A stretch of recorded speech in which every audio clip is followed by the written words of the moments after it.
மக்களை, நான் உங்கள் சாய் சிவா. இந்த பதிவு எதுக்குன்னு பார்த்தீங்கன்னா, எனக்கு February 4 அன்னைக்கு என்னுடைய பர்த்டேங்க. அவங்க எனக்கு ஒரு கிஃப்ட் கொடுத்துருக்காங்க. யார் கொடுத்துருக்காங்க பார்த்தீங்கன்னா, என்னோட உயிரினு மேலாக ஒரு பர்சன் இவங்க. என்னோடய கோபத்துலேயோ, என்னோடய அழுகையிலையோ, என்னோடய சந்தோஷத்துலேயோ எல்லாமே இவங்களுடைய மெயின் கேரக்டர்னு சொல்லலாம். அவ்வளோ ஒரு முக்கியமான பர்சன். என் வீட்டுக்காருக்கு அடுத்துன்னு பார்த்தீங்கன்னா, இவங்க எனக்கு அவ்வளோ ஒரு முக்கியமான பர்சனுங்க. அவங்க எனக்கு ஒரு கிஃப்ட் அனுப்பியிருக்கிறாங்க. அவங்க என்கிட்ட சொல்லவே இல்லை. ஆனால் நான் ரொம்ப எதிர்பார்த்தேன், கண்டிப்பாக அனுப்பாமல் இருக்கணும். அது கொஞ்சம் ஏதோ டிலே ஆகிடுச்சுன்னா ரொம்ப அப்செட்டாகவும் இருந்தாங்கன்றது எனக்கு தெரியுது. ஆனால் கடைசி வரைக்கும் அவங்க என்கிட்ட சொல்லவே இன்றைக்கி சடனாக வந்தது.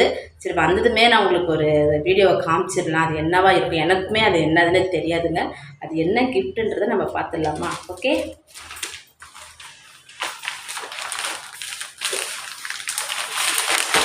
ஈரோட்லேருந்து எனக்கு வந்துருக்குது.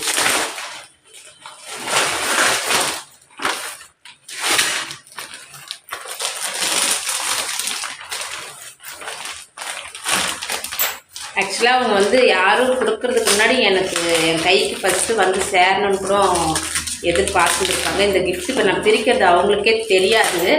நான் சொல்லவே இல்லை கால் பண்ணி. நான் பிரிச்சுட்டு இந்த வீடியோ பார்த்துட்டு அவங்க தெரிஞ்சுக்கிட்டோம். ஓகேவா? அவங்க தான் எனக்கு சர்ப்ரைஸ் கொடுத்துருக்காங்களா, நம்ம கொடுப்போம். ஓகேவா? ஆக்சுவலாக நான் எந்த கவருமே இப்படி ஒரு இதுவாகவே நான் பிக்க மாட்டேன். ஏன்னா அவ்வளோ அழகாக வச்சுப்பேன் நான். இது வழி இல்லை. ஏன்னா வீடியோக்கு 3 நிமிஷம் தான் இல்லையா, அதனால் இதில் சிசர் எடுத்துகிட்டு வந்துடுறேன். சந்தோஷப்படுத்தி பார்க்குறதுல அவங்களுக்கு அவ்வளோ ஒரு ஹாப்பினஸ்ங்க. அவங்களுடைய ஹாப்பினஸ் பார்த்து கூட அவங்க சந்தோஷப்பட மாட்டாங்க. ஏதோ ஃபோட்டோன்னு நினைக்கிறேன். என்ன ஃபோட்டோவாக இருக்கும் பார்ப்போம்.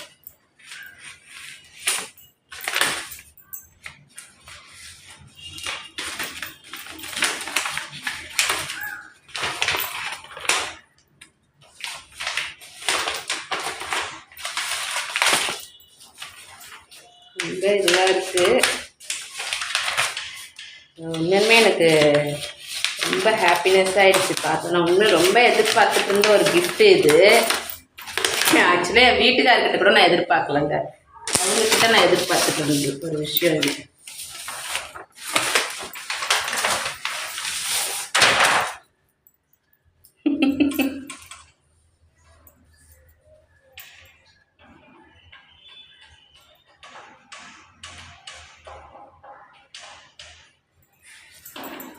காமிக்கிறேன், நான் ஃபஸ்ட்டு பார்த்துக்கிறேன்.